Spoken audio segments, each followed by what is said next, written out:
Hi everyone, welcome to my channel. This week I've decided to cross the borders of India and reach the Middle East.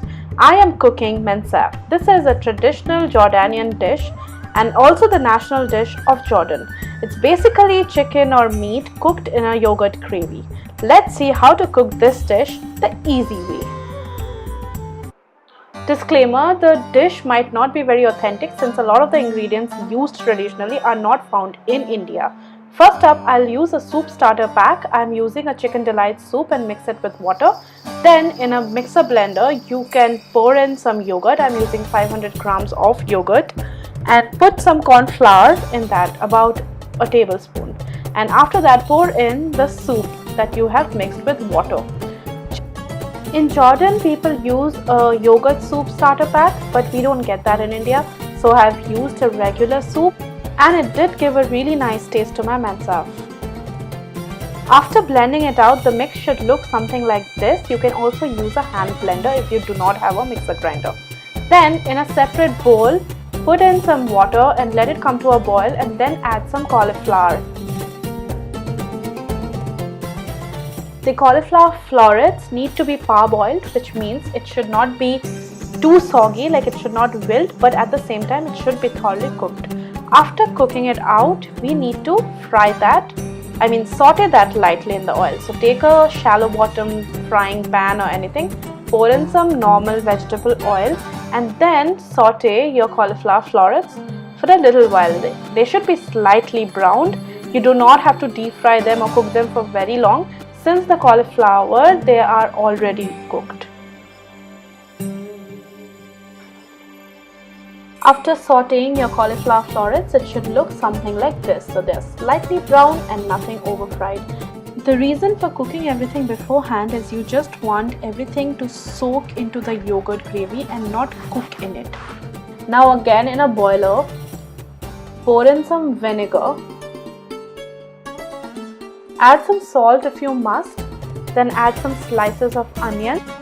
You do not have to finely chop them or anything, it can be roughly cut. And then add your marinated chicken. I had marinated it overnight in vinegar and salt. You can keep it for just a couple of hours and you should be good to go.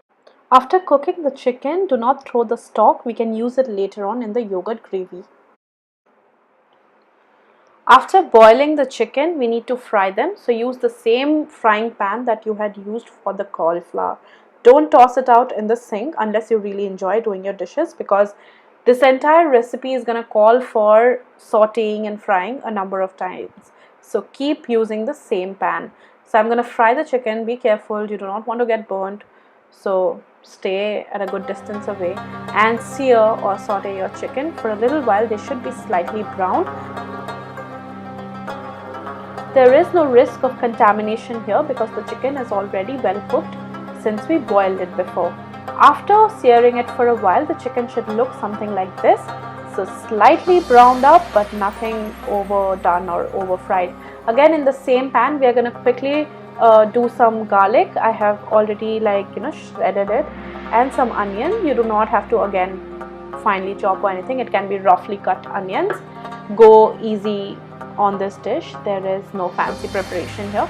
I love the smell of burnt garlic, so we are gonna not burn it exactly but brown it up, so which gives a really nice smell to the yogurt gravy in the Mansaf.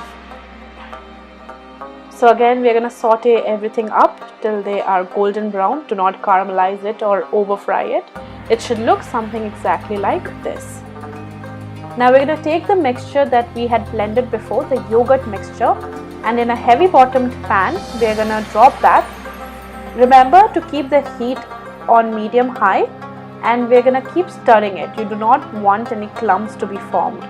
So keep stirring it, and after that we'll add the condiments. You can now add the stock here that you had previously saved from the chicken.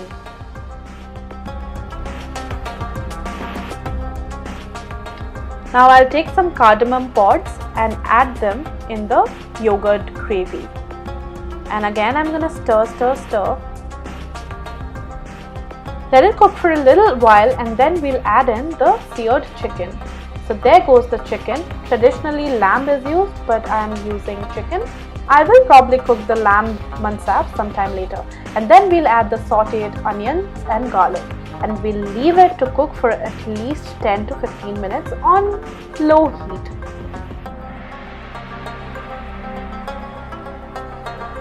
While it's resting, we will add some seasonings. I am adding a teaspoon of black pepper powder and a teaspoon of jeera and coriander powder each. After 15 minutes has passed, add in the sauteed cauliflower and again let it rest for 10 minutes.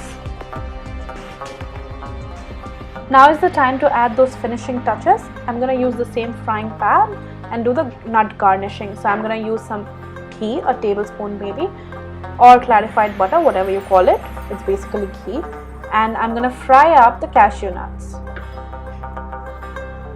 Traditionally, pine nuts are used, but pine nuts are difficult to find in India and cashew nuts are available everywhere.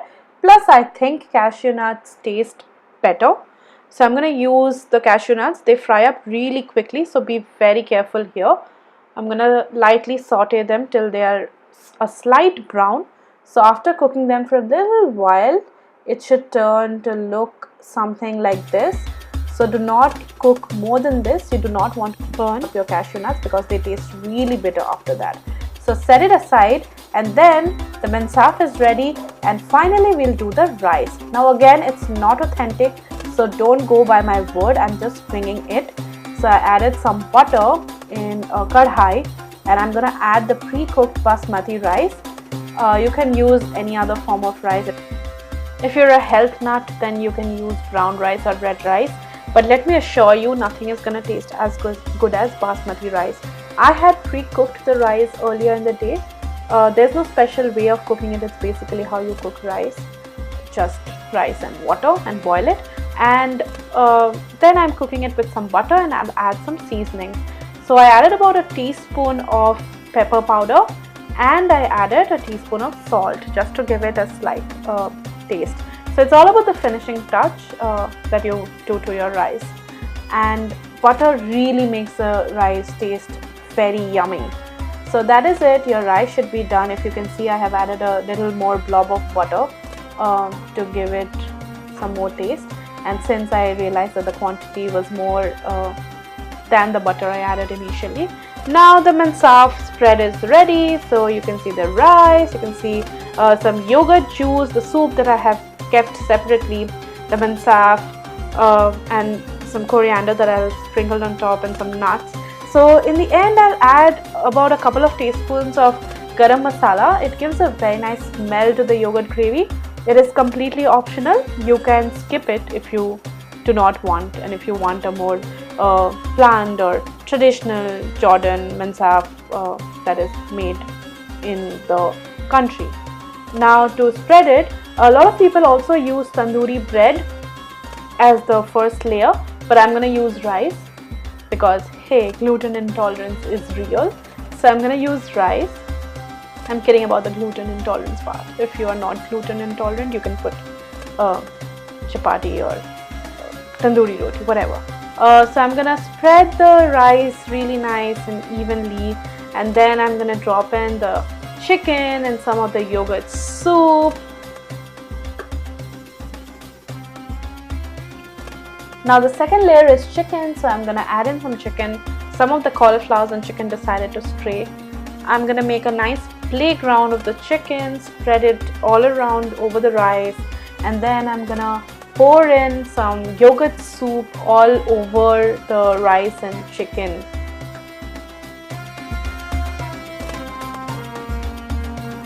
Finally, I'll garnish with some chopped coriander leaves. You can add parsley, but I couldn't find parsley where I live, so I'm using coriander, and trust me, it tastes really good. And I'm going to use those fried up nuts and spread them around the rice and chicken. So you have some more yogurt soup aside, you can use it, and there is your mansaf. It is a big family meal in Jordan. People eat it from the same plate, and there's a traditional way of eating it too. They roll out balls, they form the balls of rice and the chicken, the yogurt gravy and chicken or lamb in the hand, and pop it in the mouth. and it's so yummy. So you can take your own portion in a plate. You do not have to go the traditional way and serve yourself how much ever you want. But the thing is, it's so yummy, you're not going to be able to have just one portion. You're going to go back for second helpings. So I hope you guys enjoyed the video. Do hit like, do subscribe to my channel for more recipe videos. I'm going to come back with more delicious yumminess. So goodbye for now, and as usual, bon appetit.